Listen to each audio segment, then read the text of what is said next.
আসসালামু আলাইকুম বন্ধুরা, তোমরা সবাই কেমন আছো? আশা করছি ভালো আছো। মুন্না অ্যান্ড সাকিলা ব্লগে আরও একটি নতুন ভিডিও নিয়ে এসেছি। দেখো, প্রত্যেক দিনের মতো ঘুম থেকে উঠে আমি আমার একদম বাসি কাজকর্ম নিয়ে একদম সংসারে কাজে লেগে পড়ছি। তো দেখো, তোমাদের সঙ্গে আমি আমার ব্লগটি সকাল 7:05 শুরু করলাম। তো দেখো, প্রথমে আমি উঠোন ঝাড় দিয়ে নিয়েছি। উঠোন ঝাড় দেওয়ার ভিডিও খুব একটা আমি লং করিনি, কারণ আমি ছোট রেখেছি, কারণ এখন আমার ব্লগ অনেক বড় আমার পক্ষে সম্ভব না। আমি খুব ছোট্টর ওপরে তোমাদেরকে ব্লগ ভিডিও প্রত্যেক দিন শেয়ার করি। আমি চেষ্টা করব আস্তে আস্তে তোমাদের যখন ব্লগ ভালো লাগবে, তোমরা যখন আমাকে কমেন্টের মাধ্যমে জানাবে যে হ্যাঁ দিদি তুমি আরও একটু লং ভিডিও করো, তখন তোমাদেরকে অবশ্যই আমি আরও একটু লং ভিডিও শেয়ার করব।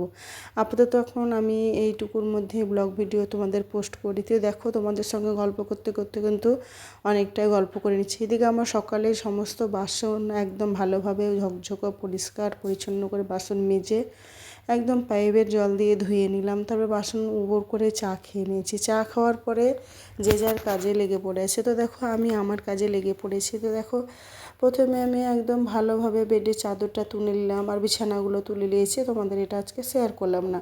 তো দেখো, খাটের ওপরটা ভালোভাবে ঝেড়ে নিলাম। তারপরে আমি আমার বেডের চাদরটা সুন্দরভাবে একদম গুছিয়ে একদম টান টান করে পেতে নেবো। এদিকে তার আগে আমি ডাস্টিংগুলো কিন্তু করে নিয়েছি, যেহেতু সোফাটা একটু ঝেড়ে নিয়েছি। আলমারির সামনেটা আমি প্রত্যেকদিন একটু ঝাড়ি, যাতে কোনো ধুলো না দেখে। আর এইদিকে আমি আমার ড্রেসিং টেবিলটা সুন্দরভাবে একদম ঝেড়ে নিয়েছি। তো এদিকে আমি কিন্তু তোমাদের সঙ্গে গল্প করতে করতে কিন্তু খাটের এই যে চাদরটা চারিদিকে ঝুলে আমার ঝোলাটা বেশ ভালো লাগে না। আমার মনে হয় একদম সুন্দর টাইট থাকবে, দেখতে ভালো লাগবে। তো দেখো, আমি একদম সুন্দরভাবে ঘরের সমস্ত ফার্নিচারগুলো একদম ক্লিন করে নিয়ে আমি আমার কিন্তু রুমটা ঝাড় দিতে শুরু করেছি। তো দেখো, আমি রুমের এ কোণা ও কোণা খাটের তল থেকে শুরু করে ভালোভাবে ভালোভাবে ঘরটা ঝাড়ু দিয়ে একদম সুন্দরভাবে পরিষ্কার পরিচ্ছন্ন করে ঝাড় দিচ্ছি। ঝাড়টা কিন্তু আমি দুবার করে দিই, যাতে একদম কোনো ধুলো না থাকে। প্রথমে একবার দিয়ে নিয়েছি, তখন তোমাদের আমি ভিডিও করিনি, কিন্তু দ্বিতীয়বার যখন দিচ্ছি একটু যেহেতু শেয়ার করতে হয়, তাই আমি শেয়ার করছি। তো সুন্দরভাবে এই যে আমি ঝাড়টা দিয়ে আমি আমার কিন্তু পাশের রুমটায় চলে এসছি। তো এই রুমে যেহেতু সমস্ত একদম ক্লিন থাকে, আর বেডটাও একদম পরিষ্কার, যেহেতু কেউ ঘুমায় না ঘরে, কেউ এলে তখন ঘুমায়।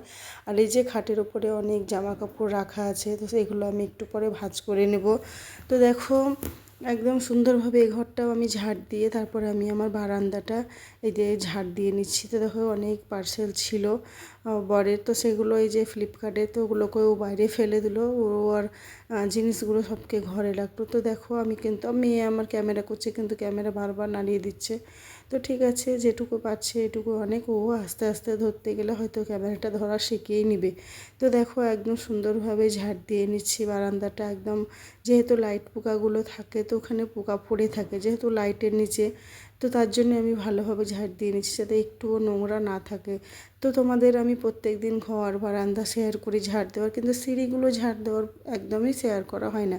তো আজকে ভাবলাম যে তোমাদেরকে একবার সিঁড়িগুলো ঝাড় দিয়ে পরিষ্কার করে দেখিয়ে নেবো। তো এই যে হচ্ছে, এখানে আমার চাতালের উপরে একটা আপেল গাছ আছে। গাছটা বেশ অনেক বড় হয়েছে, কিন্তু এখন পর্যন্ত কোনো আপেল ধরেনি। ইনশাল্লাহ যদি কোনো দিন আপেল ধরে তো তোমাদেরকে অবশ্যই শেয়ার করব। তো সিঁড়িগুলো ঝাড় দেওয়া হয়ে গেছে, তখন প্রায় ঘড়িতে 10:30 মতো বাজছিল। তো যেহেতু আজকে সিম্পল ডাল রান্না করব, তো দেখো ডালটাকে প্রথমে আমি ধুয়ে নিলাম। তো দেখো, ডালের সঙ্গে টমেটো দেবো, কারণ টমেটো দিয়ে মসুরির ডাল আমার খেতে খুব ভালো লাগে। আর এখানে 2টো কাঁচা লঙ্কা আমি দিয়ে দিয়েছি, তারপরে একটু সামান্য পরিমাণ হলুদ আর সামান্য পরিমাণ লবণ দিয়েছি, টমেটো কাঁচা লঙ্কা এসব দিয়ে ডালটাকে আমি প্রেসার কুকারে চড়িয়ে দিচ্ছি। তো এদিকে ভাতটাও বসিয়ে দিয়েছি, আর ডালটাও সেদ্ধ হয়ে গেছে। তো দেখো, ডালে তেল দিয়ে গরম করে একটু কাঁচা লঙ্কা আর একটু হচ্ছে পেঁয়াজ আর একটু রসুন থেতো করে আমি একদম ওটাকে ফ্রাই করে নিলাম। তো ডালটা দেখো রান্না কমপ্লিট হয়ে গেলো, এদিকে আমার ভাতটাও হয়ে গেছে। তো আমি ভাতটা একদম ফ্যান ঝরাতে দিয়ে তারপরে আমি ওভেনটা গ্যাসটা অফ করে দিলাম। তো আমি আলু কাটতে এসেছি। তো দেখো, আলুগুলো আমি ভালোভাবে সুন্দরভাবে কুচিয়ে আলুগুলো আমি কেটে নিচ্ছি।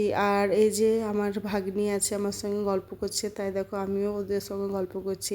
তো দেখো, গল্প করতে করতে কিন্তু আলুটা ভেজে ধুয়ে একদম ভাজা করতে করতে বসিয়ে দিয়েছি। আর দেখো কি সুন্দর আলুটা ভাজা হয়ে গেছে। তো আলুটা ভাজা হয়ে গেলে একবারে আমি সুন্দরভাবে বাসন টাসনগুলো মেজে নিয়ে এসেছি, বাইরেকার কাজ কমপ্লিট করে আমি কিন্তু রান্নাঘরটা ক্লিন করছি। তো দেখো এই যে ওভেনটা যেহেতু প্রত্যেক দিন মুছি তোমাদের শেয়ার করে দেখাই না, কিন্তু আমি আজকে ওভেনটা একদম সুন্দরভাবে একদম ক্লিন করে নিয়েছি, মুছে পরিষ্কার করে নিয়েছি। তো আমি ছাদে চলে এসেছি। তো দেখো একদম স্নান করে কি আজকে সামান্য কটা জামা কাপড় ছিল সেগুলোকে কেচে মেলে দিয়েছি, তাও কাচা হয়ে গেছে। তাও আমি নিচে নেমে এসেছি আর প্রতিদিনের মতো শেয়ার করছি। এই যে মেয়ের জন্য আমি একটু আপেল কেটে নিয়েছি দুটো। আর এই যে এখানে যেহেতু সিম্পল রান্না করলে আলু ভাজা, ডাল, আর এগুলো কালকেকার একটুকু তরকারি ছিল সেগুলো আমি একটু গরম করে নিয়েছি। তো দেখো ভাত নিয়ে অলরেডি বসে গেছি। তো ভাত খাওয়ার ভিডিও আমি ভাত মানে ভাত বেড়ে নিই, তা ওগুলো আমি শেয়ার করি, কিন্তু ভাত খাওয়ার ভিডিও কোনো দিন শেয়ার করি না। তো দেখো ভাতটা খেয়ে নিলাম ডাল দিয়ে মেখে। তো তারপরে যে দুপুরবেলায় ভাত খাওয়ার কিছুক্ষণ পরে যে আপেল নিয়ে মা মেয়েতে বসে গেছি। আর জানালার সামনে দেখো কত রোদ। তো দেখো ঘুম থেকে ঘুমিয়ে গেছিলাম দুপুরবেলায়। তো সন্ধ্যের সময়তে আমি কিন্তু রুটি করে নিলাম। রুটি করে ভিডিওতে আমি রুটি করে নিচ্ছি, তারপরে মেয়েকে পড়তে বসিয়ে দিয়েছি। তারপরে রুটি আমি দেখো খেতেও বসে গেছি। তো ভিডিওটা আমি খুব একটা বেশি বড় করলাম না। ভিডিওতে তোমাদের কোথাও যদি কোনো ভালো লেগে থাকে তোমরা অবশ্যই আমাকে কমেন্ট করবে, লাইক করবে। তোমরা যারা এখনও লাইক সাবস্ক্রাইব করোনি তোমরা অবশ্যই লাইক সাবস্ক্রাইব করে নিও। যদি আমার ভিডিওর মধ্যে কোনো ভুল ত্রুটি হয়ে থাকে সেটি তোমরা আমাকে কমেন্টের মাধ্যমে জানাবে।